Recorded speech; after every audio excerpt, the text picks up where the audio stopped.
Kimberly Main, FSI here at CFB Esquimalt, here to talk to you today about functional movement patterns, the 7 primary movement patterns specifically that we use in our daily life and exercise activities. In today's workshop, we're going to be focusing on how and when movement patterns develop, how to do them properly, the benefits of each movement pattern, and how to correct imperfect movement patterns, give different progressions, and towards the end, we're going to talk about a 10-minute little workout, including all the 7 primary movement patterns, so stick around for that.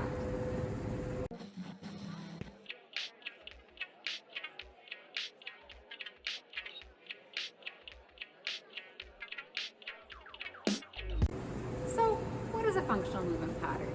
And what does it mean to you? Well, a functional movement pattern is a real-world situational biomechanical movement that is compound, meaning using multiple muscle groups, multiple joints, and is multi-planar. 7 primary movement patterns we're going to focus on today are walking, running, the hinge, the squat, pushing, pulling, and the lunge. So functional movement patterns develop early on in life. Our brain records and refines the 7 primary movement patterns that we'll need again and again. It takes around 300 repetitions to ingrain a movement pattern and 10 times that amount of repetitions to ingrain a new one once one is formed. So we want to really be careful to create a proper movement pattern early on so we don't have to spend a lot of time later on correcting that pattern.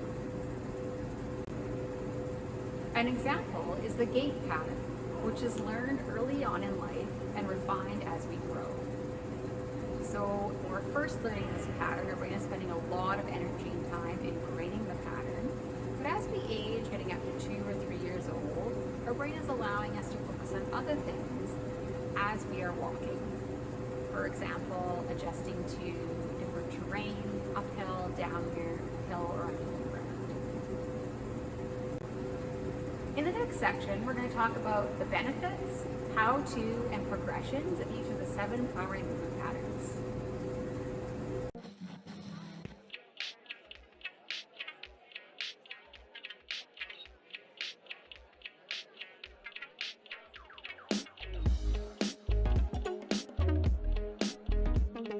Let's get started with walking and the gait.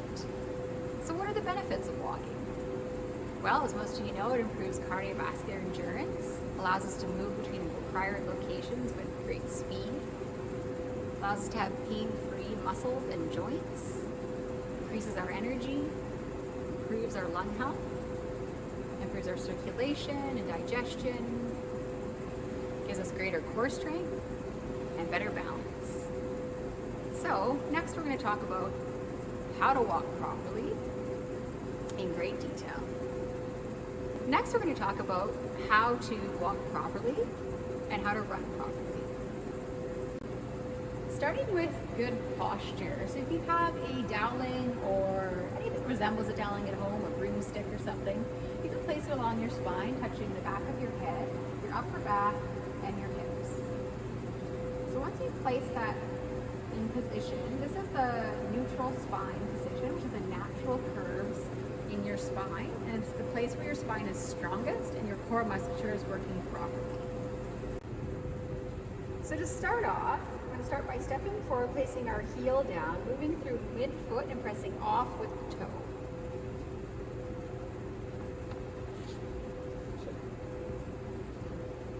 Arms, we want to swing our arms to mid-level, avoiding twisting through the torso, side to side. Next, we're going to talk about running, which has many of the same benefits of walking, as you know, but also allows you to have a greater opportunity to improve your cardiovascular health. All right, so stand up and follow along. Let's make sure our foot placement is correct. Okay, so starting standing tall, just as you were in the walking demonstration. And just as before you start to fall forward, so lifting your heels up, that is where you should be landing when you run. So if you're finding that you don't have good posture, maybe you're leaning forward a lot when you're walking or running, this is a sign that your core muscles need some work. So here are some exercises you can do to help strengthen your core and get that posture back on par. So we're going to start with an exercise called Bird Dog or Superman. Starting on all fours, you're going to lift your left leg and reach your right arm nice and long. You can hold for around 30 seconds and then change sides. You want to avoid dropping your belly down, so keep a nice long spine. And then we'll do the same on the opposite side.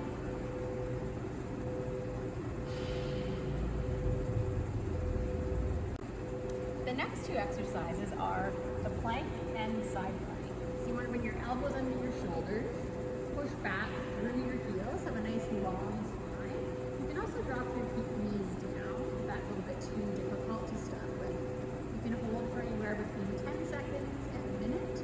Repeat about 3 times. You can move to a side plank position, elbow under your shoulder. Knees can be bent, lifting up, or you can lengthen both legs, lift up nice long line, or place one foot in front or behind. Again, holding for 10 seconds to a minute per side. This is another Superman version laying on the belly. So you're going to lift your right arm and your left leg. Hold maybe 5 to 30 seconds. Repeat on the other side.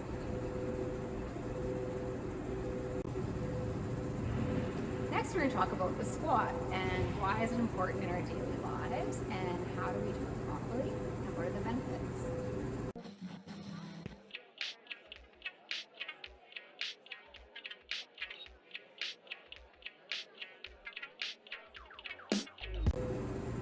Being able to squat properly allows us to decrease our chance of back injury, maintain the neutral curves in our spine, which is the strongest place for our spine to be in. It creates an ease in our ability to lift things off the floor, for example, a young child, groceries or a suitcase, and it allows us to get off the toilet or a chair with ease. So we're going to start off with feet hip distance apart. Pulling the shoulders up, back and down, nice and tall. We're going to lift the toes slightly up and engage the glutes, allowing the toes to slightly turn outward. And then we're going to start to sit the hips back like we're sitting into a chair, allowing the hips to come down in line with the knees and squatting back up, nice and tall. We're going to show that again from the side. Feet hip distance, getting our foot placement, and again, shoulders up, back and down, squatting down, hips in line with the knees, coming back up. Excellent. So what we want to avoid is lifting up the heels when we squat. So lifting the heels and squatting back down. So we're going to use a support. We're going to use a doweling. You can use something like a mat or a blanket or a towel, anything that allows you to have support underneath your heels if this is a problem for you. And then doing the squat from here. The next problem that we see is the knees coming past the toes. So to correct this, we can come about 6 to 12 inches away from a wall and squatting down, allowing the hips to sit back and the knees not to come too far forward or leaning too far forward. The next problem that we see in a squat is flexing the torso too far forward as we come down. This can cause excessive load on the low back and back injury, especially if we're adding a lot of load. So to correct this, we can take a weight of any size, we've chosen 10 pounds, to press out away from you as you squat down. This forces you to use the upper and lower back and core muscles in a way that helps you stabilize and stop leaning so far forward. We're going to show you 3 progressions. First, we're going to start with the goblet squat. So you can take a kettlebell or a dumbbell, holding up in front of your chest, turning around upside down, shoulders back and down, squatting down.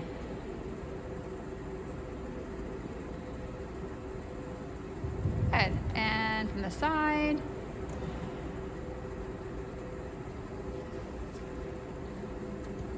Great, and our next progression is going to be a front squat. So you can use a barbell here, you can use kettlebells or dumbbells. We've chosen to use a bar. So you're gonna lift your elbows up in line with your shoulders, crossing your hands over top of the bar, and squatting down, keeping that elbow in line with the shoulder.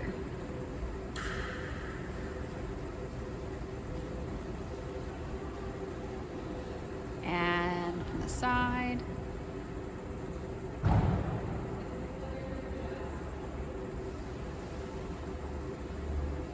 And last is going to be the back squat. So finding our proper hand position, it's going to be different for everybody, so adjusting appropriately for you.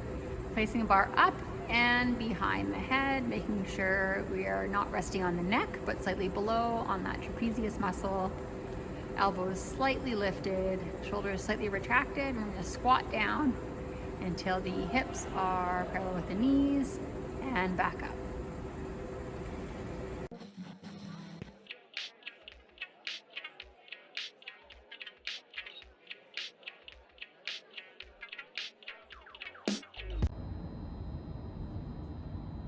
And next we're going to talk about the hinge. So the reason the hinge is important is it helps us to decrease our chance of back injury, increasing that core strength, and allows us to bend appropriately in our daily life activities, whether it's washing the car, gardening, or picking up that suitcase. So one of the reasons the hinge is important, it increases our proximal stability while allowing that distal mobility. So allowing that core transference in and out of the body. For example, if we are hinging forward and reaching for something and picking something up, we want to be able to properly transfer that load bearing into the back, have the core protect us. So to practice our hinge, just like in our walking demo, you're going to use your broomstick, or if you have a piece of dowling, placing it on your back of your head, your upper back, and your hips. You're going to soften your knees, but you're going to hinge forward from the hip, keeping the knees as they are, and standing back up. You can do this about 8 to 10 times, keeping those natural curves in the spine. Our next progression is using a kettlebell. So you're going to grab your kettlebell, nice neutral wrist, hinging forward from the hip, bringing the kettlebell past your knees, and then standing back up.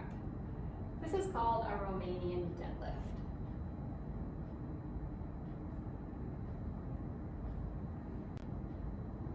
Next we'll use dumbbells, hinging forward from the hip, coming down till the dumbbells are just past your knees, and then standing back up. Keeping the shoulders up, back, and down, chest is up.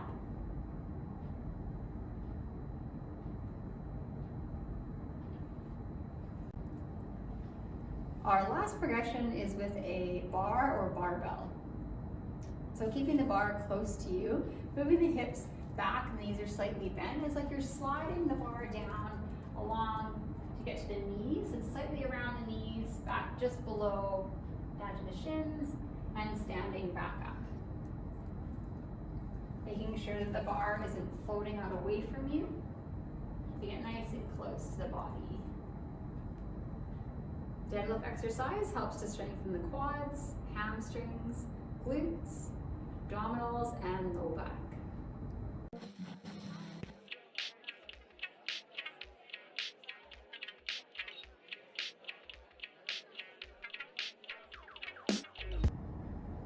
All right, next we're going to talk about the lunge. So the benefits of lunging are increasing our hip and leg strength and stability, increasing our balance, improving our functionality, and increasing the strength of our spine and core. So when we're learning to lunge, we want to start with our back knee down and our front knee over our ankle. We want to pretend that we have a ball that we're gently squeezing our inner thighs into, but we're not moving our legs at all. So just imagining that is there. We're going to tuck our back toes, press into our back heel, press into our front foot, especially that front heel, and stand up, and sinking back down. Hovering that knee above the ground. and then repeating on the other side. Next, to add a challenge, you could go into a Bulgarian split squat, having your back foot lifted, lunging down and back up. Making sure you're not rolling your body forward. Next is the reverse lunge. Stepping your foot back, making sure your feet are exactly in line, pretending they're on 2 train tracks, lunging down, back up, stepping forward, lunging back, opposite side. And last, you could try a forward lunge. Stepping forward, front knee over the ankle, back knee coming down, stepping forward.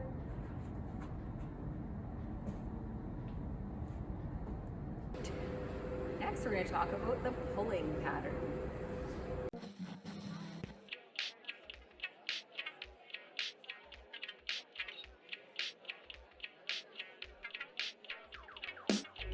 Moving on to the 5th movement pattern, the pull.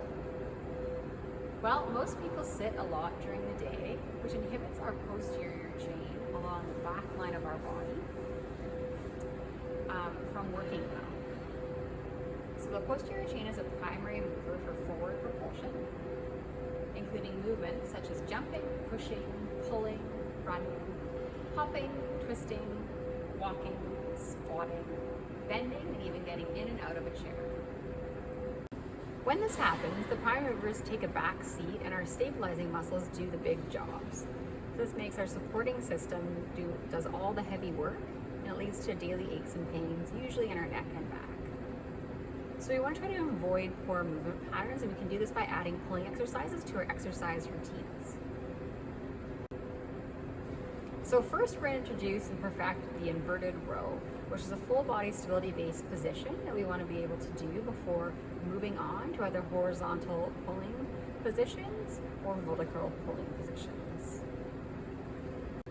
Okay, and lining up your hands on the bar you've chosen equally on both sides, having your knees bent, lifting your hips up.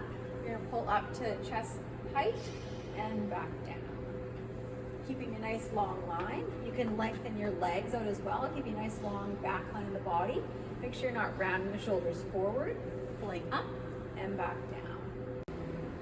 Our next progression will be a single arm row, and our final progression will be a barbell bent over row. So our first variation is the elbow resting, pulling up to mid rib cage and back down. You can also add a challenge, come higher up, pulling up to your rib cage and back down.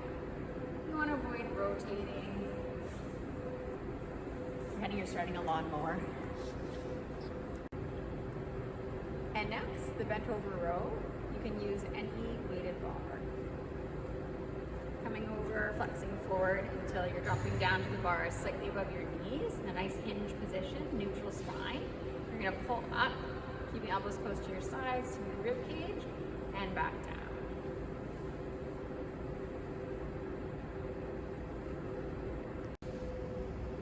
And our last pulling exercise is using that whole posterior chain is a drag. So we're going to use sandbags here today, but you could also use a sled and weight it down if you have that at your gym, or you can use attaching a babble rope or a long rope to your weight and pull it in that way. Or anything else you can think of.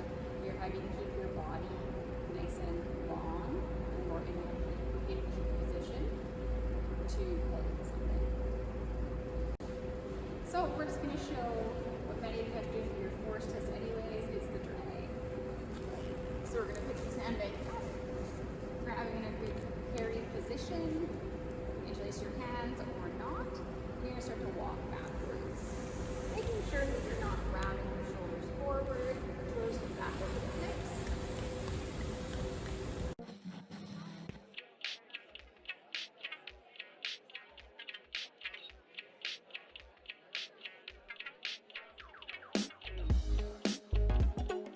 Next is our pull-up.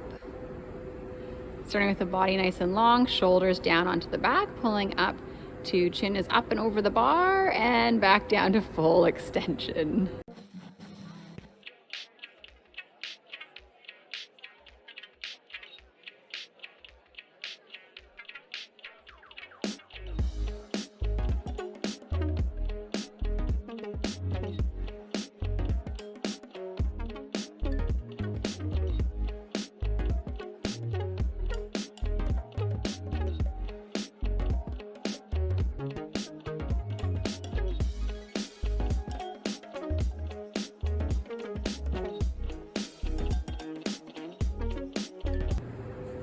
talk about the pushing pattern, which is best developed in the push-up position, which is a closed kinetic chain and allows us to better improve our motor learning and then progress on to more difficult horizontal pushing patterns, such as the barbell bench press. We want to first master the push-up position, which allows a person to move then into more difficult horizontal pushing and lifting positions. We want to do this because we want to first build the hip and core and shoulder complex as ability to work together. So allowing that tensional recruitment and stability of the shoulder in order to display power and strength and move on to a more difficult pushing position. Regular push-up, either up on your toes or on your knees. Either position, you want to have a nice long spine. You want to avoid dropping your belly down or arching your upper body. Nice and long, shoulders down to the back. Bring yourself down, upper arm parallel, and back up. And the knees, same thing. So the first progression for a push-up is doing an incline push-up, either on an incline here, or you can do a push-up on the wall.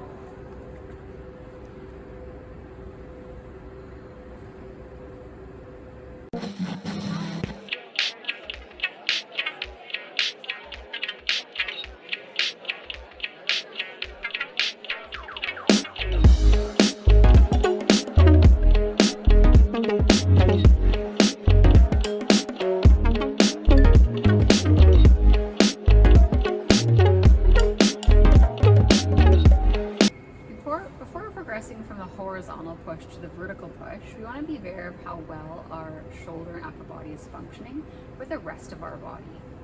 For example, we want to make sure that our core and our hips have the ability to maintain good positioning, tension control throughout the dynamic motion of the shoulders while we're pushing overhead. Our first progression for the vertical push is coming down onto our knees, tucking your toes under, making sure that your hips aren't sitting too far back, that your hips are underneath your shoulders. Bringing the hands out to the side, elbow underneath the wrist. And you can come down in from the shoulder or starting out at the side, it's up to you. Pulsing up overhead and back down. Here. Next we can press to a standing dumbbell overhead press. Pressing up overhead. Coming back down, wrist over top of the shoulder. We can come down a little bit lower if that suits you better. Making sure you're following a nice long line coming up overhead and back down, and that you're not arching forward or pushing the hips forward. Making sure that pillar is nice and strong as you press overhead. The pushing position strengthens our pectorals, our deltoids, triceps, serratus anterior, and abdominals.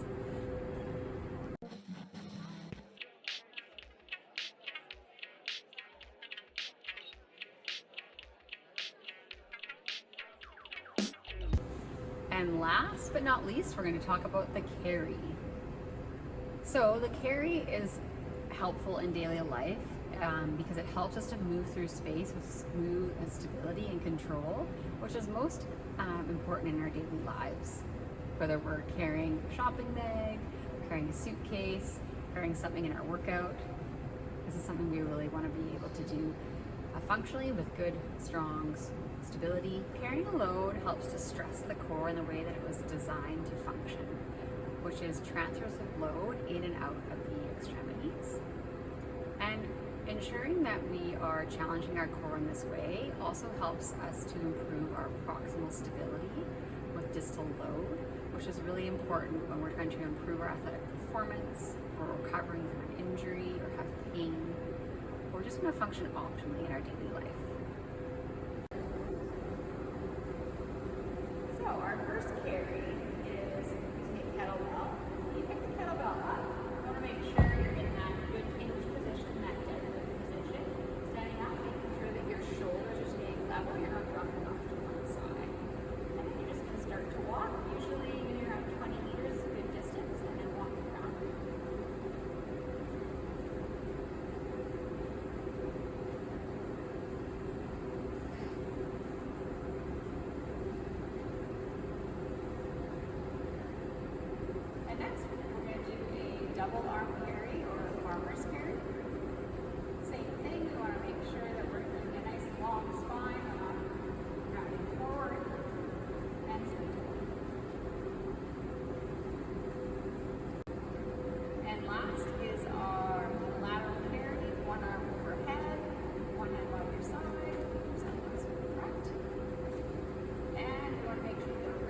top of our shoulder. We're not going too far back for the upper arm. Nice and tall and walking.